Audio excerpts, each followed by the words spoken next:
million kalpas, having it to see and listen to remember and accept. I vow to taste the truth of the Tathagata's words. Good evening, everyone, and welcome. I'm pleased and happy that you're here, and welcome to those of you online. My name is Roger, and I am a resident and practice leader here at City Temple, Beginner's Mind Temple, and it's my pleasure. I thank Tim for asking me to speak tonight, and appreciate that greatly. So about 10 days ago, we completed a practice period. And during that practice period, one of the focuses was the 10 ox herding pictures. And initially for me, I thought, what is that about, you know? Running around trying to chase down some dumb beast of burden, and that's supposed to somehow lead to enlightenment or, I don't know, something or other. And I had a hard time fathoming it. And then through the help of my teacher and the abbot and the tanto, having discussions, what are called dokasans, and practice discussions with them, I came to a greater understanding and a greater appreciation, and particularly of the 9th picture of the series of 10, and that has to do with returning to the source or the river, the stream. I thought, oh, okay, I can kind of relate to that.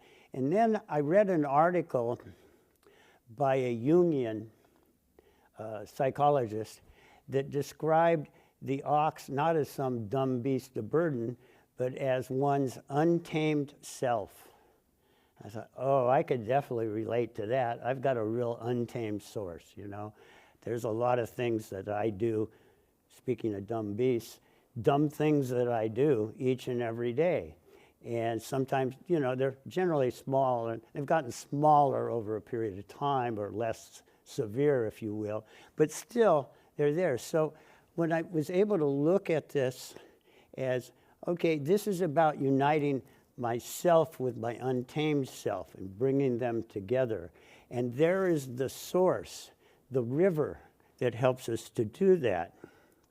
And the stream or river is, you know, uniting us. And interestingly, there's a song by Rosanne Cash that I'm very fond of.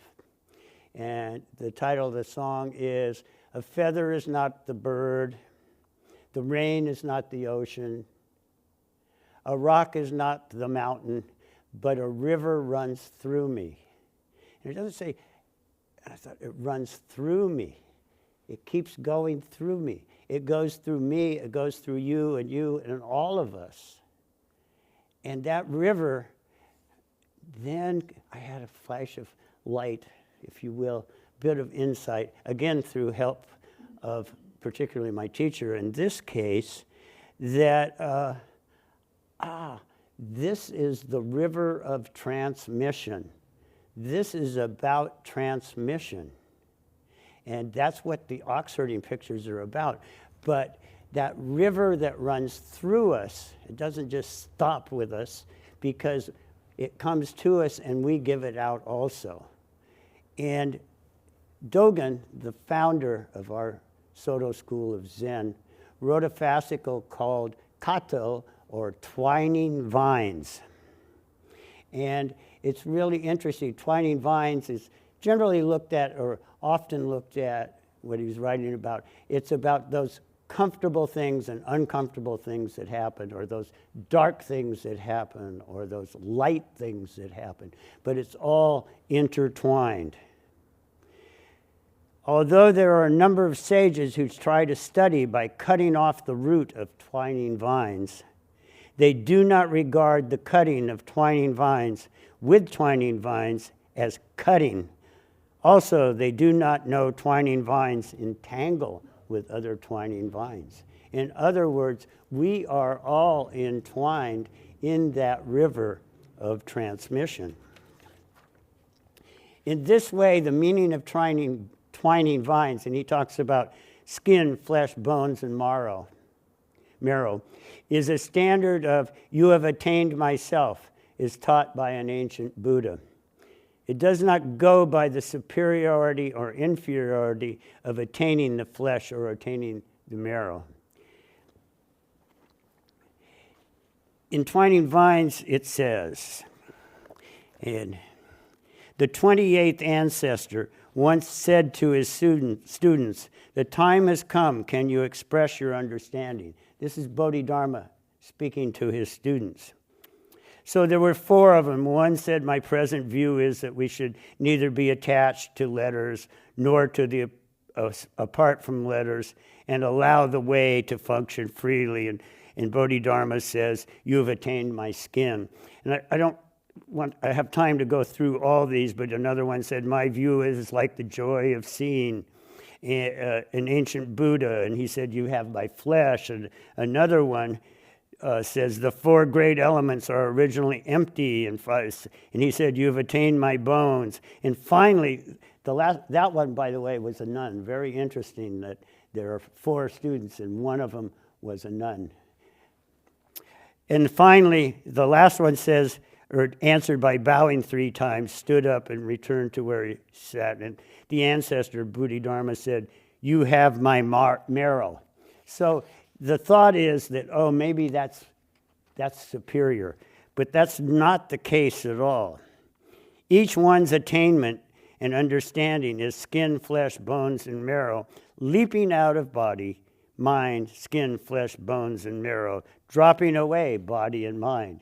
You should not see or hear the ancestor with a limited understanding of these statements. By the way, I'm quoting Dogen here. Otherwise, what is spoken and heard will not be fully grasped. Goes on, they think that the second ancestor was acknowledged as attaining the marrow because his view was better than those of others. People who speak in this way have not yet studied with Buddha ancestors through transmission along that river, and do not have transmission of the ancient way. You should know that the ancestors' words, skin, flesh, bones, and marrow, do not mean that one understanding is closer than another. So the term kato, or twining vines, is often associated, as I mentioned, with complications, difficulties with which we get entangled. Dogen has extended this meaning in this discourse to describe a positive sense of the complex and complicated intertwining of master-disciple relationship. Transmission is not in the words, skin, flesh, bones, marrow. It's in the actions face to face. Dogen, or Dogshan, the father of Chan Buddhism, wrote in the Jewel Mirror Samadhi, Yi with his archer's skill could hit a target at 100 paces. But it goes on to say in that, but when arrow points meet head on, what does that have to do with skill? So Dogshan was pointing out that when we speak as arrow points face to face, it has nothing to do with skill. It has to do with transmission from one to another, from warm hand to warm hand, face to face. You should study further the seeds of twining vines, the power of dropping away body and mind. Thus, Buddha ancestors appear, and the fundamental point is actualized. Twining vines, by the way, that Dogen was writing about, is often referred to as wisteria, which we have a lovely plant that I think David will probably be doing some trimming on soon, hopefully, in the courtyard. And it is even intruded in the room that I will soon occupy here in the building, through the windows and along the wall. It's also kuzu, or kudu, which is a thickener similar to arrowroot. And both can be invasive, but both are interbeing. Zen practice and everyday activities are the same. The intertwining of things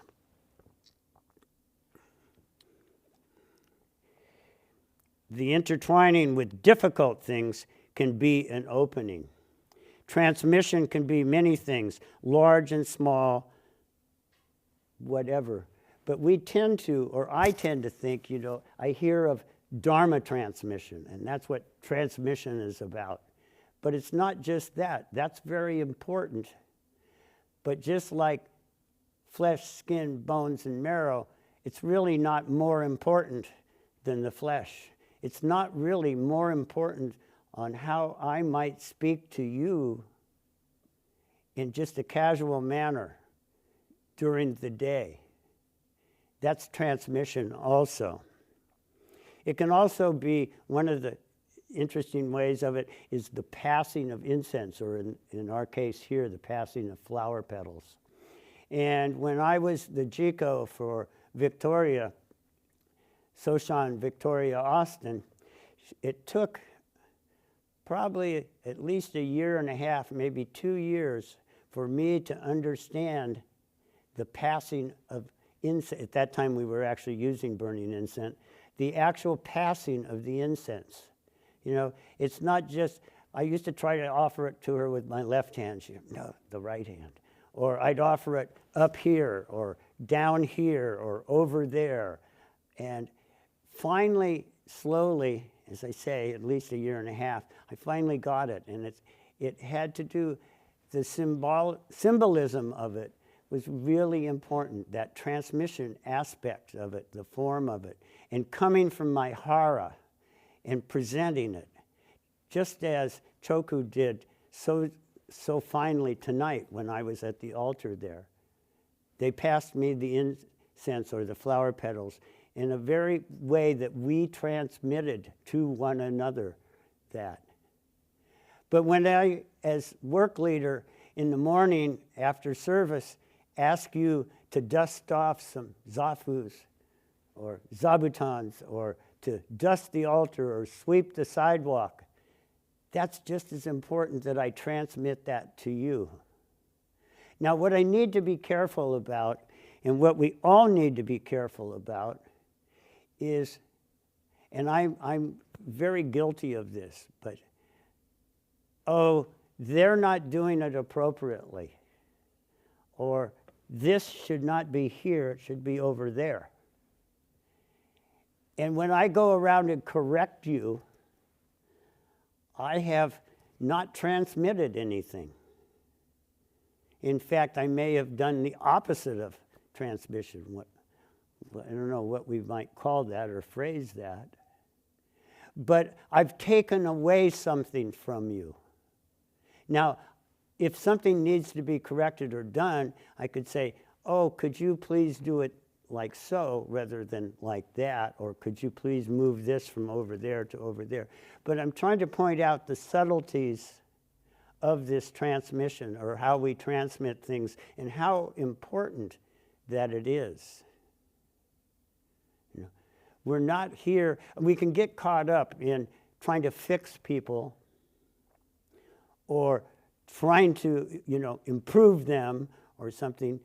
And that's not what transmission is truly about. So, and then along comes the difficult things. And we say, why this? Why now? Oh, I don't deserve this. But in any river, there are rocks. And there's sometimes logs, or beaver dams, or, river otters, or, In other words, there's obstructions in rivers. And there are obstructions in that river of transmission. And the intertwining of these difficult things can also be an opening, can be a form of transmission. And sometimes, curiously, that person that seems to have not transmitted anything to you, in other words, maybe only anger and frustration and resentment, has actually given you a gift. It allows you perhaps to look at yourself and see, why does this rise up within me? Why am I acting in this manner? So these are all really important. And it's important that we be proactive with our transmission. Not only are we giving it to others and expressing it through our words, our actions, our thoughts, our gestures, but we can proactively seek transmission. And don't be bashful to find a teacher and go ask that teacher a question. But it doesn't have to be a teacher. Go ask your friend or go ask your enemy. And perhaps they have some words of wisdom for you that will help you along in that river. And remember, it doesn't stop with you, it flows through you. So it's interesting, there's sort of a trilogy that Dogen wrote. And the first part was the Mountain and Rivers Sutra, Keishi San Shiki. And in that there is the Eihei Koso Hotsuganmon. That's a part of it. And he wrote that in 1240. And then he wrote Twining Vines in 1243. And then he wrote Henzan in 1243, 4 months after he wrote Twining Vines. But transmission, as it's noted in Eihei Koso Hotsuganmon, the Buddhas and ancestors are the same as we. You and you and you and you and you and me, we are all the same as our Buddhas and ancestors. So they're transmitting to us, and we are becoming the same, and we are transmitting back to them. The vines go both ways. The light is the twining vines. What we are trying to cut off is what we are looking for. To transcend our suffering, we must plunge into it. So when that suffering comes, so Dharma transmission goes both ways. In Heizan, curiously, not so curiously, which happens to be my Dharma name, and 09, that's 11, 15 years ago, it was given to me in Jukai lay ordination. And Victoria Austin was my teacher at the time, and she said, it means universally seeking. I thought, wow, this is great. I've been doing that for a lot of years, you know. I mean, I was into LSD, and I tried yoga, and I tried the tarot, and I tried astrology and the occult and macrobiotics, and I don't know, there was a few other things along the way. And yeah, I was universally seeking. And okay, I got it. But actually, Henzan means, it does mean universally seeking, but it also means searching for one's teacher far and wide. Universally searching, or as Kaz translates it, all-inclusive study. So it means wherever that river flows to you, whomever that river flows from, that's a part of, seeking far and wide. It doesn't mean you have to run from teacher to teacher or monastery to monastery or temple to temple or from San Francisco to India or Japan or China. You may, that's fine, but you don't have to do that.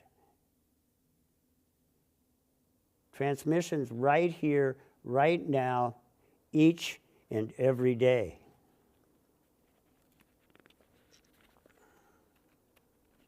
So Henzan points that out. So transmission is the act or process by which something is spread or passed on from one person or one thing to another.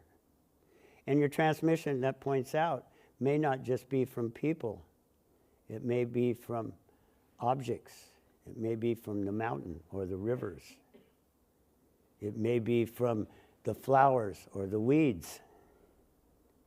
Intimate and non-intimate transmission, Back to Yi with his archer's skills could hit that target at 100 paces.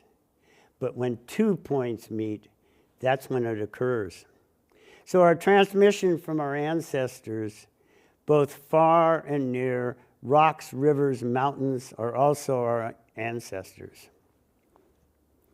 And Joshu said, if someone is good, Joshu was one of the first teachers, and known for his, I think, primary koan about Mu, does a dog have Buddha nature? But he said, if someone is good, I will study under him. If I am better, I shall be a teacher wherever I go. Whether he is old or young, I remember that. Whether he is old or young, old does not mean wise necessarily. I can attest to that. Whether he is old or young is not the point. So we should always be equal. If you know better than I, you should teach me. If I know something which you don't know, I should teach you. This is how we should practice our way. And when a monk asked Joshu, who is the patriarch of this land, he answered, Bodhidharma, going back to Bodhidharma and in the fascicle twining vines and his 4 students. Bodhidharma has come, so here we are all patriarchs. Because Bodhidharma came, we are all patriarchs. The monk asked, what generation in the Chan lineage are you? And Joshu said, I do not fall into any position. The monk asked, where are you now? And Joshu replied, inside your ears. Joshu speaks as if we are all part of the same mind that moves out of our mouths and into our ears, and thus do not keep particular positions entirely to ourselves. So whether we're abbot or a guest student or a W work project apprentice, we do not keep the particular positions entirely to ourselves. We all have much to give and much to receive. It's interesting, how it goes from warm hand to warm hand we talk about, or face to face. And I've been in recovery for quite a while, and it's really interesting. Back in 1935, when AA first got started, it was direct transmission. It was one alcoholic talking to another. In this case, Bill Wilson left New York and was on a business trip in Akron, Ohio, and he was told about Dr. Bob, who was a practicing alcoholic, and Bill had been sober for a bit of time, and he went to Dr. Bob and spoke to him, and Dr. Bob eventually became sober and one of the founders of AA. And that's the same in Zen as we say warm hand to warm hand. It was face to face, one alcoholic talking to another. And that's the magic, not just of AA, but that's the magic of Zen as we practice it. But not telling people what to do or trying to fix them, as I mentioned, giving them suggestions and guidance. And if you're always fixing or doing it yourself, this is not transmission. This is unskillful and denying growth to others. So we need to practice skillful transmission. In the Eihei Koso Hotsuganmon, that part of Mountains and Rivers Sutra, and it's known as Dogen's vow, it's about receiving profound help from Buddhas and ancestors and honoring the lives of our ancestors. And it reads, in part, we vow with all beings from this life on, throughout countless lives, to hear the true Dharma. That's a big vow. That upon hearing it, no doubt will arise in us, nor will we lack in faith. That upon meeting it, we shall renounce worldly affairs and maintain the Buddha Dharma. And that in doing so, the great earth and all living beings together will attain the Buddha way. So that's a vow, and it doesn't mean we absolutely do it, but we strive for it. To hear the true Dharma, and no doubt will arise in us, and we will not lack in faith, and we shall renounce those worldly affairs, those negative aspects, not worldly affairs. It doesn't mean we go off to a monastery or that we go off to a cave, and maintain that Buddha Dharma. And it goes on to say, may they share with us, meaning the Buddhas and ancestors of old, that source of the river, which fills the boundless universe with the virtue of their enlightenment and teachings. Buddhas and ancestors of old were as we. Amazing, isn't that? You know, we tend to venerate them as well we should, respect them as well we should, but we're the same as them. We're the same as they are. May they share with us their compassion, which fills the boundless universe with the virtue of their enlightenment and teachings. Buddhas and ancestors of old were as we. We in the future shall be Buddhas and ancestors. In fact, we are. When that untamed self, we can get back to our true nature, to our Buddha nature. And then we are true Buddhas, and we become ancestors. Revering Buddhas and ancestors, we are one Buddha and one ancestor, awakening Bodhi mind.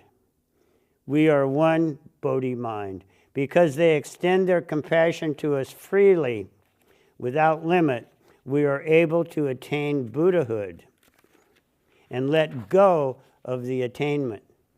Therefore, the Chan Master Lung Yao said, those who in past lives were not enlightened, don't worry about your past life if you weren't enlightened, in other words, will now be enlightened in this life. Save the body, which is the fruit of many lives. Before Buddhas were enlightened, they were the same as we. They weren't always enlightened either. Enlightened people of today are exactly as those of old. So there's skillful and unskillful transmission, but all acts are transmission. And as I mentioned, it can be from dusting a zabuton to performing a service, participating in service, studying, meeting with your teacher, talking to your friends and your others in your sangha. So being vulnerable is important, and being proactive is important. So please, I ask you, be vulnerable, and please transmit.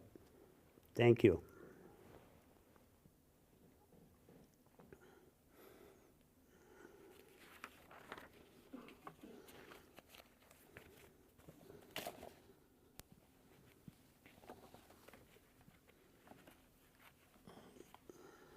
Thank you, Roger.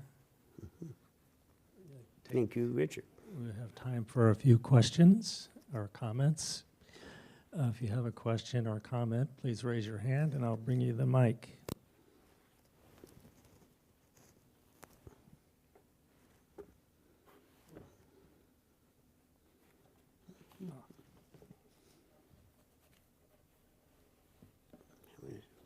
Tough time. Okay. So, eminent teacher, historically speaking, has anyone been partially enlightened or fully enlightened in the dream state? In the dream state? Yes. That's your question? Yes. Not in my dream state. about any of the Buddhas that have ever existed. Well, I can't truly, thanks for your question. I can't truly speak for them, perhaps. And then the question is, what's the dream state? I mean, in fact, in a way, we're living in a dream right now. I don't know that it always means, are you implying when we are asleep? Well, as you are saying, they intermingle. I mean, I could be walking down the street and suddenly remember I dreamed this. Uh-huh. And it's like, well. I think that could lead to enlightenment, yes. Oh, okay. You know, at some point, the dream and the awakened flow between each other.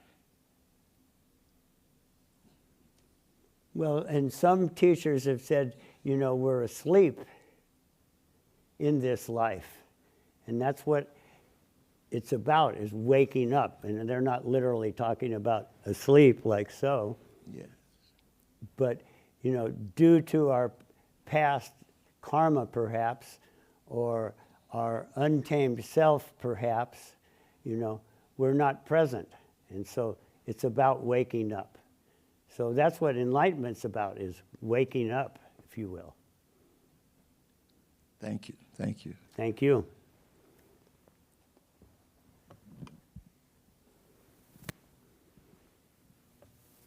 We have one online. Hi, Roger. This is Victoria. Hi, Victoria. Can you hear me? My voice is not so good. I just wanted to mention the second half of your name, which is Tokuryu, receiving the stream.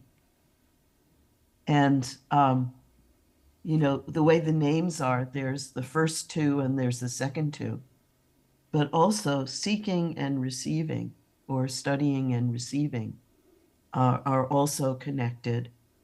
And this all-inclusive and stream are also connected. So it's not just the first two and the second two, everywhere seeking, receiving the stream, but also everywhere in the stream and seeking and receiving.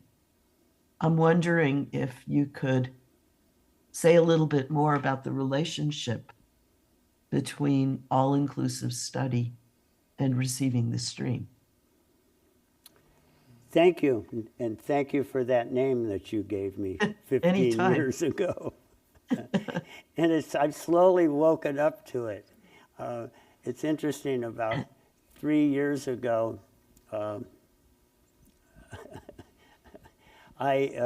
Victoria was my teacher for 15 years, and then 3 years ago or so, after I was Shuso, I thought, well, I need some further influence, etc., and change teachers, and I was very, very hesitant to tell her, and I was afraid to tell her, and finally I got up the courage, and she said, "Oh, well, who would you think you'd like to be your teacher?" And I said, "Well, Ed Sadison." And she said, "Oh, would you like me to ask him for you?"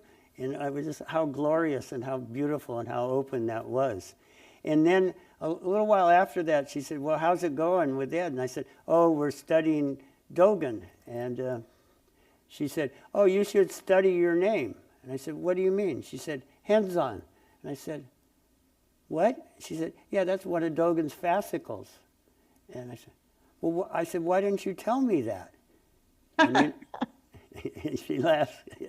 It's true. She said, "Well, I did." There's a saying popular in AA, sometimes slowly.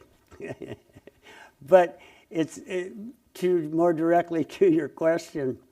So yeah, there's all-inclusive study and seeking one's master far and wide, and the exploring the stream, and universally seeking, and then receiving the stream, receiving that river, the source, and the intertwining, and that's what has transpired. I don't have it, but I feel it and I experience it more so. And I'm more conscious of it. But it's not just being conscious here. It's not just in the words. It's not just shooting at a target and getting a bullseye at 100 yards. It's about here in one's heart. And it's about expressing it and sharing it and transmitting it to you and all of us and receiving your transmission back. So I think that's what receiving the stream is about for me, at least today. Thank you. Cool, thanks. And thanks again. Anytime. Anytime, okay. Time for another question.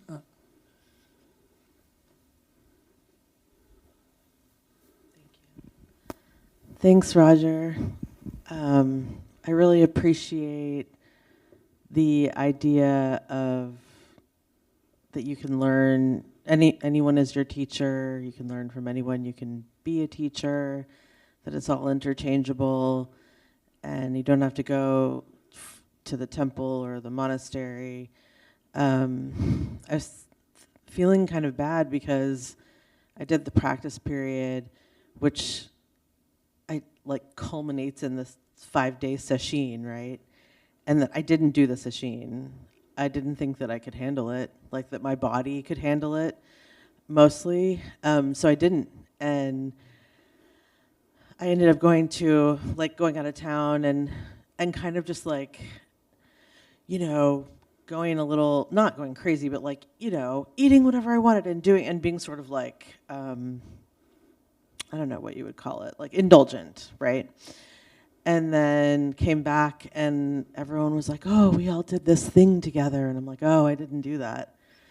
And I was feeling kind of bad for the past week or so about not having done it. And, but listening to you made me realize I actually I went to my friend's, she's moving in to a new place. I helped her get settled. We cooked her first meal together in her new home. She's training to do what I do professionally, and I was able to talk to her about that, and I was able to, remember what it's like to be new at it, and there was a lot there. And so, I don't know, I guess just thank you. I don't feel so terrible about skipping sesshin. You did not skip sesshin. What you did was your sesshin. Thank you. Yeah. Yeah, and thank you.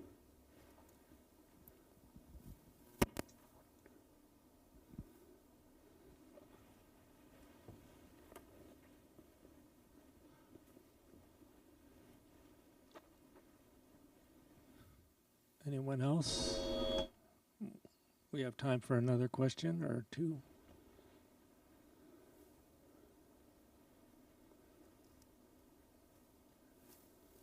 Okay. Oh, here's one.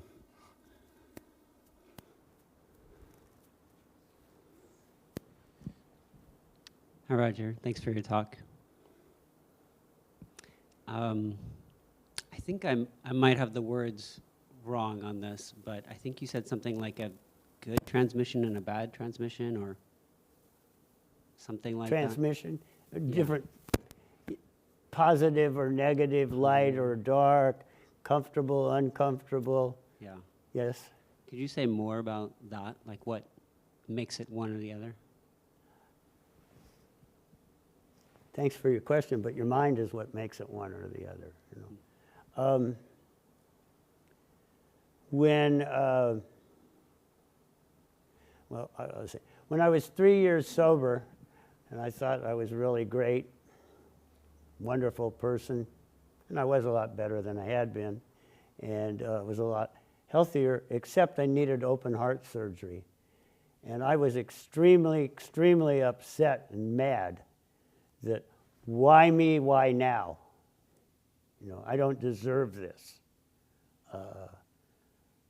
I'm good, and I'm going to the gym, and I'm mountain biking, and I'm being a good person, and I've, reunited, if you will, with my family, etc. And I do not deserve this. And so I was quite upset for quite a while. And about a year and a half later, I went, ah. Thankfully, that didn't happen until I was 3 years sober. Because at that point, I could accept it. I had felt some physical things. I went to the doctor. Wow, that's pretty amazing. I wouldn't have done that before. And I listened to the doctor, and I heard what the doctor said, and I took the doctor's suggestion, and I had the surgery. But I also had the support of many people, my family and friends and what have you. So what was a bad or difficult transmission turned out to be positive, because not only was my heart, my valve replaced and working fine, but I experienced with gratitude what had transpired in my life. And I hadn't experienced really that prior. So that was a difficult time. I don't know, it can be simple stuff too, like stub your toe and it may keep you from falling in a hole or whatever. Thanks. Thank you.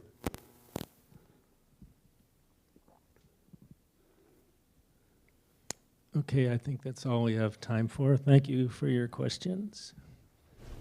Okay.